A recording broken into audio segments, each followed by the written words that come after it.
যুদ্ধ এখন আর শুধু স্থল, সমুদ্র বা আকাশেই সীমাবদ্ধ নয়। মহাকাশ বিশ্লেষকদের মতে একবিংশ শতাব্দীর নতুন যুদ্ধক্ষেত্র হয়ে উঠছে এখন মহাকাশ। সাম্প্রতিক রুশ ইউক্রেন সংঘাতে এর প্রতিফলন আরও স্পষ্ট হচ্ছে। গত মে মাসে রাশিয়ার বিজয় দিবসের কুচকাওয়াজ চলাকালে ক্রেমলিন সমর্থিত হ্যাকাররা ইউক্রেনকে টেলিভিশন পরিষেবা দেয়া একটি স্যাটেলাইট নিয়ন্ত্রণে নেয়। ওই সময় ইউক্রেনীয় দর্শকরা নিয়মিত অনুষ্ঠান না দেখে সরাসরি মস্কোর কুচকাওয়াজ সম্প্রচার দেখতে বাধ্য হন। বিশ্লেষকদের মতে রাশিয়ার এটি ছিল এক ধরনের কৌশলগত বার্তা, যা দেখিয়েছে যে আধুনিক যুদ্ধ এখন শুধু স্থলেই সীমাবদ্ধ নেই, এটি এখন সাইবার স্পেস ও মহাকাশেও ছড়িয়ে পড়েছে। বর্তমানে পৃথিবীর কক্ষপথে 12,000-এর বেশি স্যাটেলাইট ঘুরছে।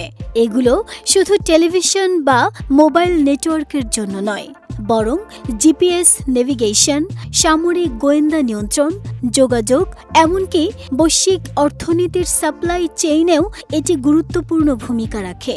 ফলে স্যাটেলাইট এখন জাতীয় নিরাপত্তার জন্য অত্যন্ত ঝুঁকিপূর্ণ সম্পদে পরিণত হয়েছে। সাইবার নিরাপত্তা বিশেষজ্ঞরা বলছেন, কোনো প্রকার গুলি খরচ না করেই একটি স্যাটেলাইটকে বিকল করা সম্ভব। এছাড়া কেবল সাইবার হামলাই নয়, মহাকাশে পারমাণবিক অস্ত্রের সম্ভাবনাও এখন নতুন উদ্বেগ তৈরি করছে। যুক্তরাষ্ট্র অভিযোগ করেছে, রাশিয়া এমন এক মহাকাশ ভিত্তিক পারমাণবিক অস্ত্র তৈরি করছে যা নিম্ন কক্ষপথে থাকা স্যাটেলাইটগুলোকে একসঙ্গে ধ্বংস করতে পারে। এর প্রভাব অর্থনীতি ও নিরাপত্তার ওপর ভয়াবহভাবে পড়তে পারে।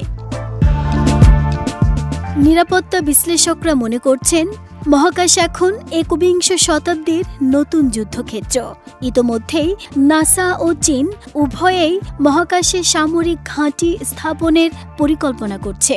যদিও এখানকার প্রতিযোগিতা শুধু এখন সামরিক ক্ষমতার নয়, এটি এমন একটি জায়গা যেখানে বিশ্বের অনেক দেশই তাদের বাণিজ্যিক সুবিধা কাজে লাগাতে এবং নিজেদের স্বার্থ রক্ষার জন্য সর্বাত্মক চেষ্টা চালিয়ে যাচ্ছে।